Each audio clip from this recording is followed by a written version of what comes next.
Hello dear student, सभी छात्र एवं छात्राओं को महेश सिंह चरण में हार्दिक स्वागत है।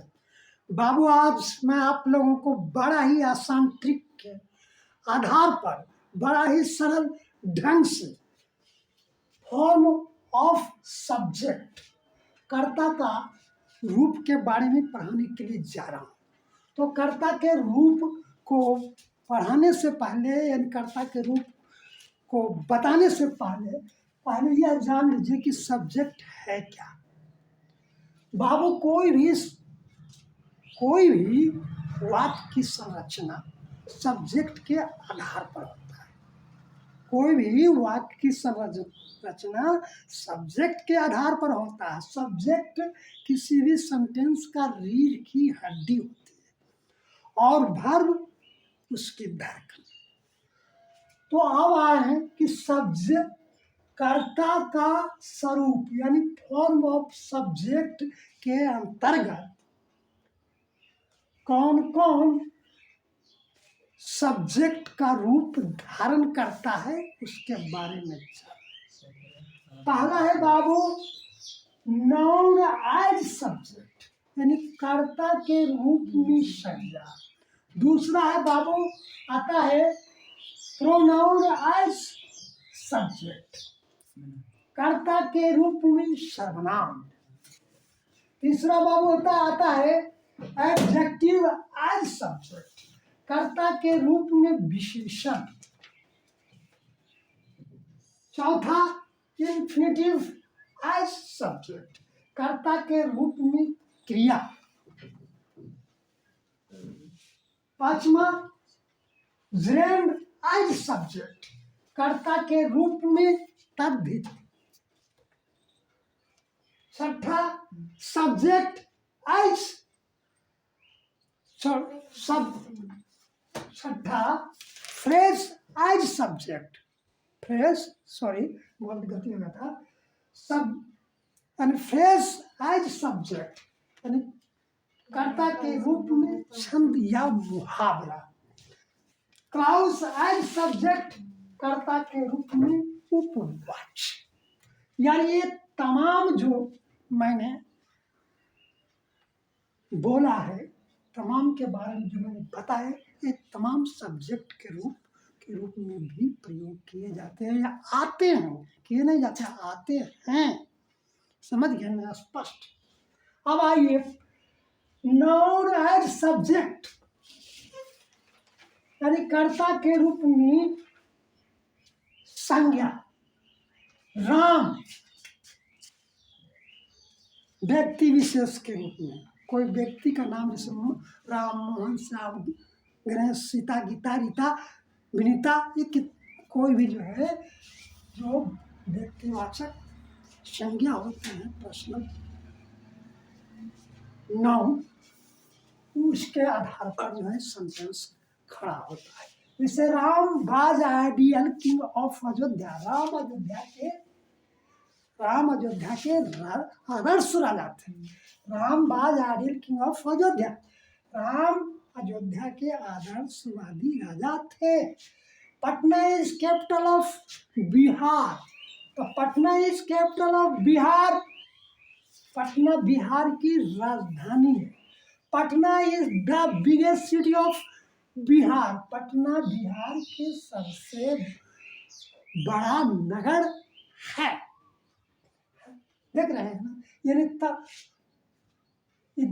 तमाम जो मैंने सेंटेंस बोला है उसमें जो सब्जेक्ट का रूप क्या पहला मैंने किया है जी राम। तो राम के द्वारा वाक्य की संरचना हुई। पटना बिहार की राजधानी है तो पटना के आधार पर सेंटेंस की रचना हुआ। तो कर्ता के रूप में है ना। Cows are gentle. गाय सीधी होती हैं। सिल्वर चांदी। चांदी उजला होता है। Silver is white.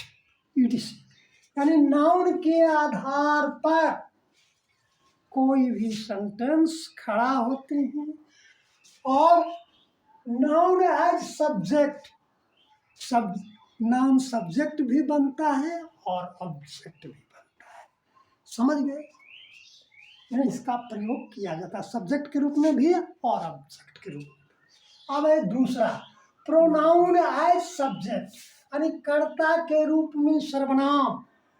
तो कर्ता के रूप में सर्वनाम का प्रयोग नॉमिनेटिव केस यानी पर्सनल प्रोनाउन के तहत जो आते हैं, नॉमिनेटिव केस में जैसे 7 जो है, I, we, you, he, she, it, they, ये 7 नॉमिनेटिव केस हैं जिसके आधार पर वाक्य की संरचना होती है। संज्ञा के बदले में इसका प्रयोग किया जाता है, उस व्यक्ति का नाम ना कह करके उसके बदले में पर्सनल प्रोनाउन का प्रयोग किया जाता है। जैसे मैं शिक्षक हूँ, आई एम अ टीचर, है ना। आप देखिए मैं, तो मैं के द्वारा वाक्य संरचना हुई ना, प्रोनाउन के आधार पर सेंटेंस बनाना, प्रोनाउन के शब्द जो हैं उसके आधार पर वाक्य खड़ा हुआ ना। हम लोग भारतीय हैं, वी आर इंडियन, हम लोग भारतीय हैं। तुम लोग विद्यार्थी हो, you are student, he is a good boy, बन रहा ना संरचना। सी इज जेंटल गर्ल, सीधी लड़की, समझ। दे आर फार्मर, वे लोग किसान हैं, बन रहा है। तमाम यानी जितने भी मैंने नॉमिनेटिव केस का नाम का प्रयोग किया है, जितने भी मैंने नॉमिनेटिव केस को प्रयोग किया है, वो तमाम के आधार पर वाक्य की संरचना होती है। ये सब्जेक्ट के रूप में भी इसका प्रयोग किया जाता है और सेंटेंस में ऑब्जेक्ट के रूप में भी इसका प्रयोग किया जाता है। समझ गए ना। अब आइए एडजेक्टिव एज सब्जेक्ट, यानी कर्ता के रूप में विशेषण। तो विशेषण किसी भी नाउन या प्रोनाउन की विशेषता को बताने के लिए विशेषण का प्रयोग करते हैं, लेकिन हम यहाँ आपको बता रहे हैं कि विशेषण का प्रयोग सब्जेक्ट के रूप में किया जाता है। तो जब सब्जेक्ट के रूप में किया जाता है तो इसका एक रूल है, उसके पहले यानी क्या होता है जी, एडजेक्टिव जो वर्ड होते हैं उसके पहले द लगाया जाता है। अब देखिए, द युवा भ्रमित होते हैं, युवा भ्रमित होते हैं, युवा भ्रमित होते हैं, young are misguided,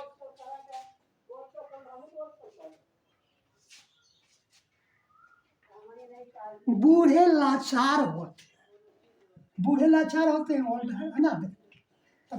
the old are helpless, the rich are unhappy, अमीर अखुश होते हैं, अप्रसन्न होते हैं। द ब्लाइंड आर हेल्पलेस, अंधे लाचार होते हैं। ईटीसी जो है, ईटीसी यानी इत्यादि जो एडजेक्टिव होते हैं जो नाउन के रूप में आते हैं, तो उसमें क्या होता है जी, द का प्रयोग पहले किया जाता है, रख करके बनाया जाता है। समझ गए ना। कर्ता के रूप में इनका प्रयोग किया जाता है सब्जेक्ट के। और चौथा, इन्फिनेटिव एज सब्जेक्ट, यानी कर्ता के रूप में क्रिया। तो इन्फिनेटिव का प्रयोग, इन्फिनेटिव, अब इसे to walk, to steal, to learn इत्यादि।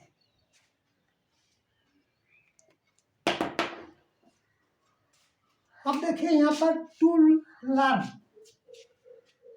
टहलना एक व्यायाम है, to walk is a exercise, चोरी करना पाप है, to steal is a sin,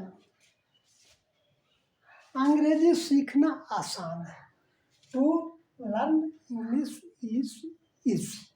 it is.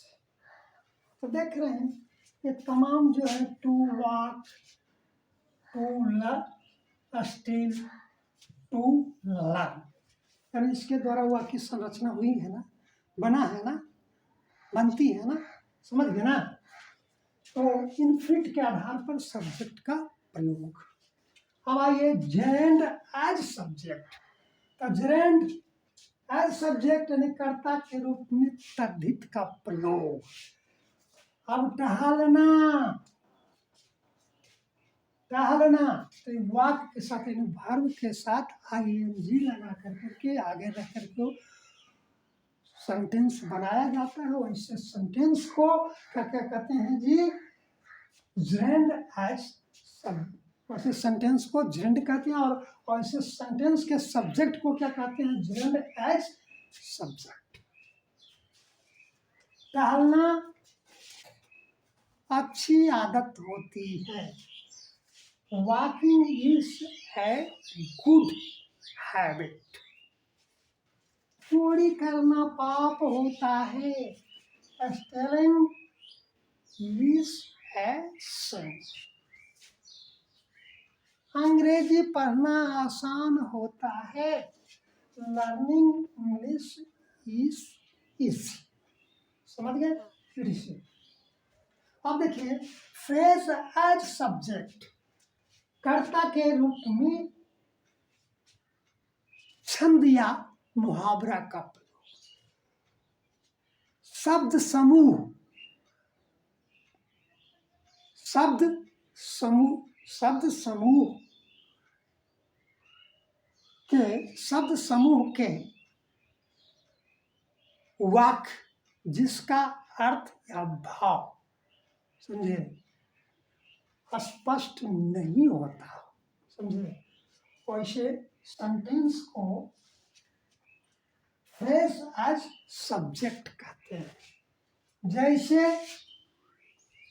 अब जैसे क्या करूं, क्या करूं यह मालूम नहीं। तो what to do is not known.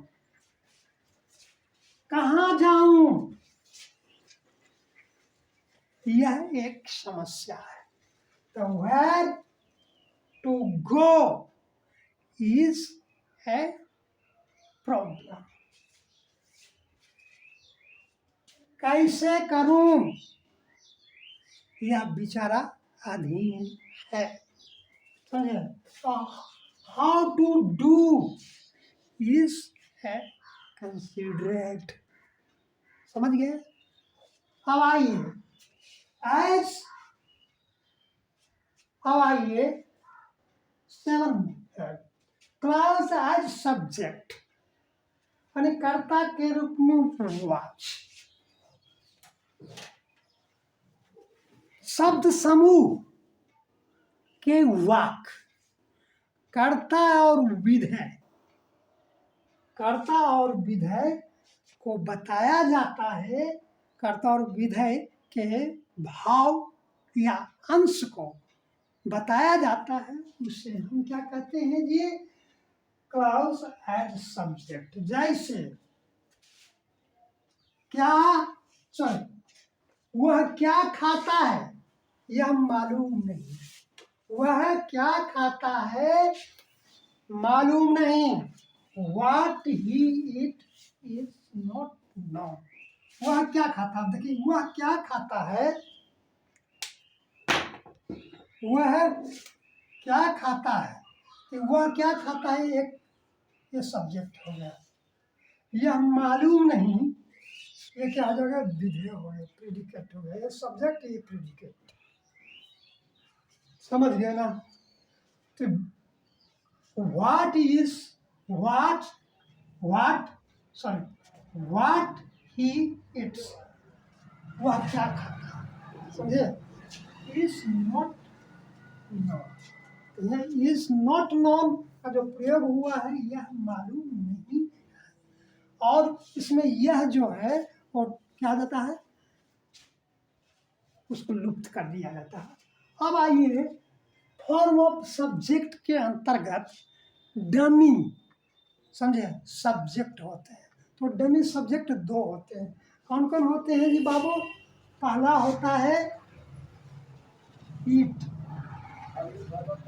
समझे, दूसरा होता है देयर।